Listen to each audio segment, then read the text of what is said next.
The threat wasn't loud. It didn't need to be. Inside the council chamber, suspended in orbit around a cold white star, silence carried more weight than any weapon ever could. Rows of alien delegates watched from elevated tiers, their attention fixed on a single point at the center. One human. Ambassador Daniel Reyes stood alone, hands at his sides, posture relaxed in a place designed to make every species feel small. "You will comply," said High Arbiter Vale, his voice layered and precise. "Or your species will be classified as non-cooperative and subject to corrective measures." No one reacted, because everyone knew what that meant. Sanctions first. Isolation next. Then removal. Reyes didn't speak immediately. He looked up instead past the Arbiter, past the chamber at the star beyond the transparent barrier.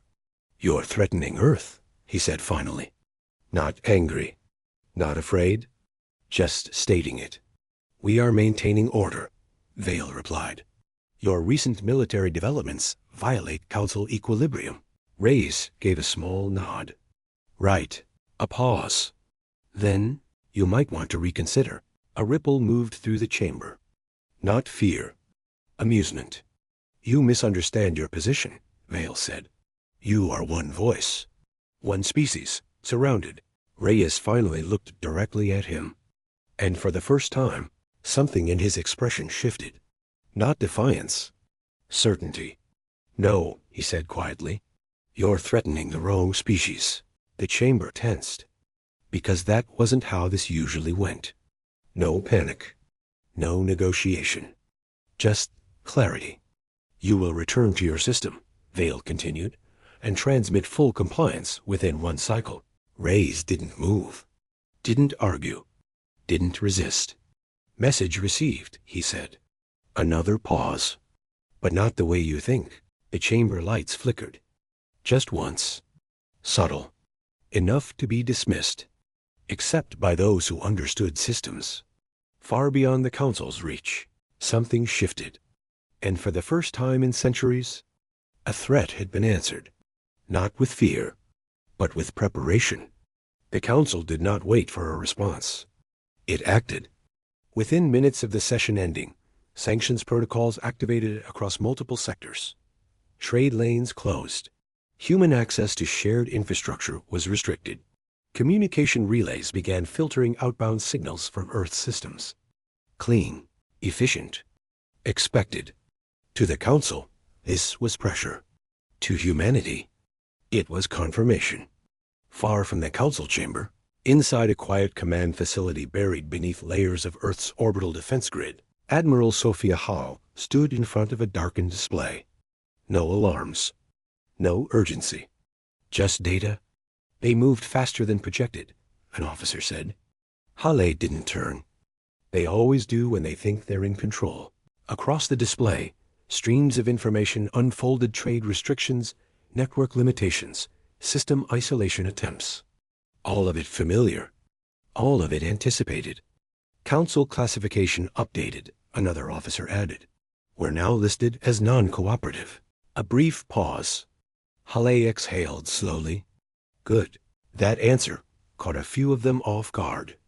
Because that wasn't supposed to be good. But to Halle, it meant one thing. "They've committed," she said. And once the Council committed, they wouldn't stop. Which meant humanity no longer had to hold back. Across Earth's orbital network, nothing visibly changed. No fleets mobilized. No transmissions broadcast. No sudden movements. But deep within the systems, the Council believed they controlled. Something began to shift. Not violently. Not obviously. Subtly. Connections that had existed for decades, standardized protocols, shared systems, integrated communication layers, started behaving just a little differently. Not enough to trigger alerts. Just enough to matter. Back in deep space, Ambassador Reyes remained under Council supervision. Not detained. Not free. Observed. "Your species has chosen a dangerous path," Vale told him. Reyes didn't argue. "They always say that right before it becomes obvious," he replied. "Obvious?" Vale repeated. Reyes looked past him, toward the stars again. "You think you're isolating us," he said. "You think cutting us off makes us weaker." A pause. "It doesn't." For the first time, Vale hesitated. Not visibly, but enough. "Then what does it do?" he asked. Reyes finally smiled. Not wide, not proud, just enough. "It removes the last reason we had to wait. Far away, in regions a council had never considered strategically relevant, human systems began to wake up. Not as fleets, not yet, as positions. And one by one, they came online. The council expected resistance. Localized, disorganized, predictable. What they got instead didn't look like resistance at all. At first, it was nothing more than irregularities. Minor delays across shared communication networks. Trade systems returning inconsistent data. Navigation grids recalculating routes for no clear reason. Nothing critical. Nothing threatening. Just wrong. "Stabilize all shared systems," Vale ordered. Technicians moved immediately, isolating sectors, reinforcing protocols, rerouting control pathways. Everything responded. Everything appeared normal. Which made it worse. Because the anomalies didn't stop. They adapted. A route corrected in one system shifted in another. A fixed delay reappeared somewhere else. Data that had been stabilized began drifting again, just enough to be noticed. "This isn't a system failure," one of the council analysts said. "No," another replied quietly. "It's coordinated." That word settled heavily. Because coordination implied intent. And intent implied something far more dangerous. Far from the council's reach, Admiral Hale watched the same systems from a different perspective. Not as problems, as patterns. "They're trying to isolate each anomaly," an officer reported. Hale nodded slightly. "Of course they are. That means they're starting to see it." "Not yet," she said. "They're still thinking locally." That was the key.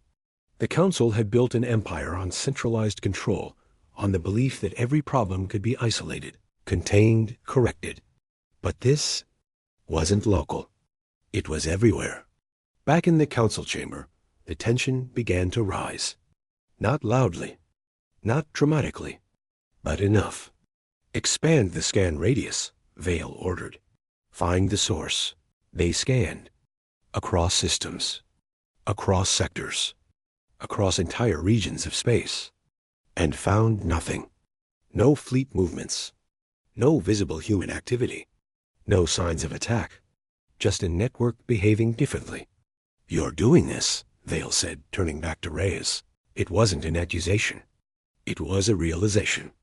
Reyes didn't deny it. "We're part of it," he said. That answer didn't help. Because it didn't explain anything.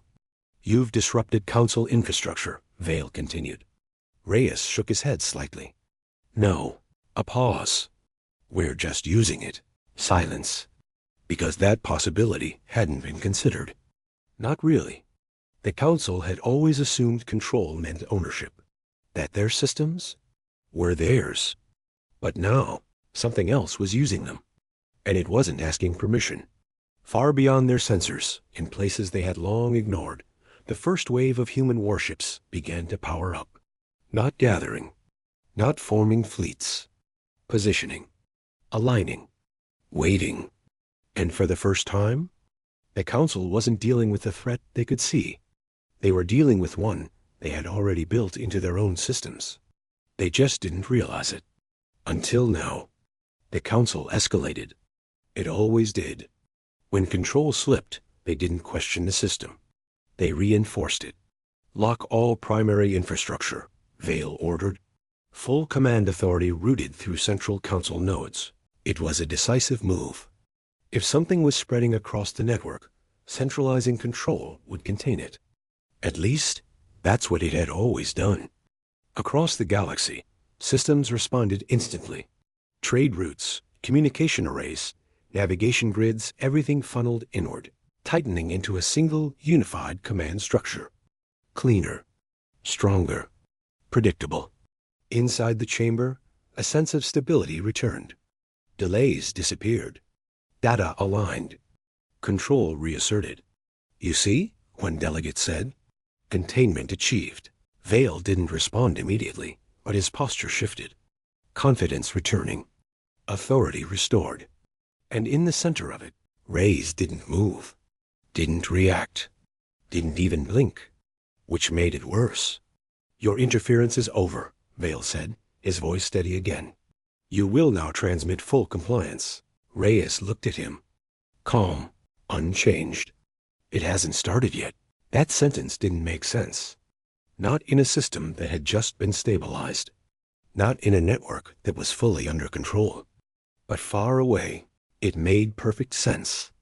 Inside a hidden command layer, buried deep within human-developed systems, Admiral Hawley watched as the Council completed its consolidation. They did it, an officer said. Hawley nodded once. Of course they did, because centralization wasn't just a tactic. It was instinct. They think they've contained it, the officer added. They have, Hawley replied. A pause. Exactly where we need it. That was the difference. The Council believed control came from concentration. Humanity understood that concentration created access. Across the now unified network, every pathway, every command relay, every system dependency was aligned into a single structure. One point. One system. One vulnerability. Phase alignment complete, another officer reported. Hawley stepped forward slightly. Then we're done waiting. Back in the Council chamber, everything was perfect. Flawless synchronization. Total control. For 3 seconds. Then, every system in the chamber responded to something else. Not violently. Not abruptly. Smoothly. Like a system switching to a higher authority. Displays changed. Control panels shifted. Data streams redirected. What is happening? Vale demanded. No one answered. Because they couldn't. Because the system wasn't failing. It was obeying. And this time, it wasn't obeying them. Reyes took a single step forward. That was enough. You threatened Earth, he said. His voice didn't rise. Didn't need to. You gave us a choice. A pause. So we made one, far beyond the Council's reach. Something vast moved in the dark. And for the first time, humanity stopped preparing. The system didn't collapse. It aligned. Across the Council chamber, every display shifted in perfect synchronization, data streams reorganizing, control panels updating, command hierarchies rewriting themselves in real time. No errors. No warnings. Just obedience. To something else. Sever all connections, Vale ordered. They tried. Commands executed. Protocols activated. Isolation sequences initiated across every layer of the network. And nothing changed. Because there was nothing left to sever. The system wasn't connected anymore. It was integrated. This is not possible. One of the Council engineers whispered. They were right. Under the Council's understanding of technology, this shouldn't exist.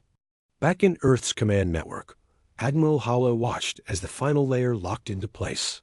Phase 3 complete, an officer said. Hawley didn't respond immediately. She studied the data, every system, every connection, every dependency the Council had spent centuries building. All of it now visible. All of it understood. All fleets, she said calmly, stand by. No movement followed. Not yet. Because this wasn't the moment. Not quite. Back in the chamber, the projections changed again. Not system data this time. Coordinates. Thousands of them. Scattered across the galaxy. At first glance, meaningless. Random. Then, pattern. What are we looking at? Vale demanded. No one answered. Because the answer was already forming. Each coordinate represented something. Not systems. Not signals. Ships. Human ships. Hidden in regions the Council had ignored. Unmapped sectors. Dead zones. Trade gaps. Everywhere they had decided nothing of value existed. You don't have fleets there, one delegate said, his voice unsteady. Reyes finally looked at him. We didn't. A pause. until we needed them. Far beyond the chamber, space itself seemed to shift. One by one, then hundreds, then thousands, human vessels powered on. Silent, controlled, precise, not rushing into battle, revealing themselves. Admiral Hawley watched the confirmations arrive. Every sector, every position. Ready, hold, she ordered. The fleet obeyed, because this wasn't an attack. It was a message. Back in the chamber, the scale became undeniable. The projections expanded, mapping the full reach of what had just appeared. The council didn't speak. Couldn't, because they were no longer looking at a species. They were looking at presence. Everywhere. You've surrounded us, Vale said quietly. Reyes shook his head. No. A pause. We've always been here, and in that moment, the council understood. This wasn't escalation. This was the end of it. They just didn't know how it would end. Yet, no one gave the order to fire. That was the part the council couldn't process. Across thousands of systems, with fleets now visible in regions they had never defended, humanity held position. No advance. No attack. No escalation. Just presence. And somehow, that was worse. Why aren't they engaging? One of the delegates asked, the tension finally breaking through. No one had an answer. Because every doctrine the council had ever built assumed one thing. Power was used. Always. But this was restraint. High Arbiter Vale stared at the projections, watching as human ships maintained perfect formation across the galaxy. They're waiting, he said. It wasn't a guess. It was realization. For what? Another asked. Vale didn't respond. Because he already knew. Back in Earth's command network, Admiral Hawley stood in silence as the full map stabilized. Every fleet in position. Every system connected. Every dependency understood. All command layers synchronized, an officer reported. Hawley nodded once. Good. She didn't rush the next step. Didn't escalate. Because this wasn't about overwhelming force. It was about timing. Open channels, she said. Across the galaxy, something changed. Not in space. In communication. Every restricted network. Every filtered transmission. Every controlled channel the council had locked down. Opened. Instantly. Cleanly. Without resistance. Back in the council chamber, every system shifted again. This time, not to control. To receive. A single signal spread across all frequencies. Unencrypted. Unhidden. Human. Reyes didn't move. He didn't need to. The message wasn't his to deliver anymore. It filled the chamber. Filled every system. Every world. Every species. And for the first time, humanity spoke to the entire galaxy at once. You threatened Earth. The voice was calm. Measured. Unmistakably human. You believed isolation would weaken us. A pause. You were wrong. Across the projections, the human fleet remained still. Unmoving. Watching. We do not seek control. Another pause. We ensured you could no longer take it. Silence followed. Not fear. Not panic. Something deeper. Understanding. Because every species listening realized the same thing at the same time. This wasn't a declaration of dominance. It was a limit. And it had just been set. Back in the chamber, Vale finally spoke. Not with authority. Not with certainty. With this, you could end us. Reyes looked at him. Calm as ever. Yes. A pause. Then, but we won't. That was the moment everything changed. Not because of power, but because of choice. Far beyond the chamber, the human fleet shifted slightly. Not into attack formation. Into open alignment. Visible. Non-threatening. Present. And for the first time in galactic history, war had been declared without a single shot fired. The galaxy didn't fracture. It paused. For the first time in recorded history, no one moved to escalate. No fleets advanced. No retaliation protocols triggered. Entire empires built on reaction, dominance, and control hesitated. Because they understood. Not fully. Not completely. But enough. Back in the council chamber, no one spoke. Not because they were silenced. Because there was nothing left to argue. Every system they had relied on was no longer theirs to command. And yet, it still functioned. Perfectly. Better than before. Trade routes stabilized. Navigation grids corrected themselves. Communication networks cleared no delays, no distortion. The same infrastructure they had used to control the galaxy had been reshaped. Not broken. Improved. Shared. You changed it, Vale said quietly. Reyes didn't deny it. We understood it, he replied. That difference mattered. Because control imposed limits. Understanding removed them. Across the galaxy, the human fleet remained visible but inactive. No expansion. No occupation. No enforcement. Just presence. A reminder. And a choice. Far from the chamber, Admiral Hull watched as the final systems returned to open operation. Council networks restored, an officer reported. Restrictions removed. Stability holding. Halle nodded once. Stand down active layers. One by one, the hidden processes that had been building for decades began to shut down. Clean. Silent. Leaving almost no trace. Not erased. Just no longer needed. Back in the chamber, the weight of what had happened settled in fully. You declared war, one of the delegates said. Reyes looked at them. Calm. Steady. No, he said. A pause. We declared a boundary. Silence followed. Because that was something the Council had never considered. War to them had always been about expansion. Dominance. Control. But this was something else. This was refusal. Across the cycles that followed, the structure of the galaxy began to change. Not overnight. Not dramatically. But steadily.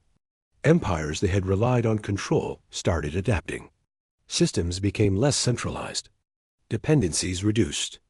Assumptions questioned. And humanity was no longer seen as a new species trying to survive. They were seen as something far more dangerous. Not because of their fleets. Not because of their reach. But because of what they understood. That power wasn't about who could take control. It was about who could remove the need for it. Because when the Council threatened one human, they expected fear, submission, compliance. What they got instead was something they had never prepared for. A species that didn't need to win the war, only redefine it.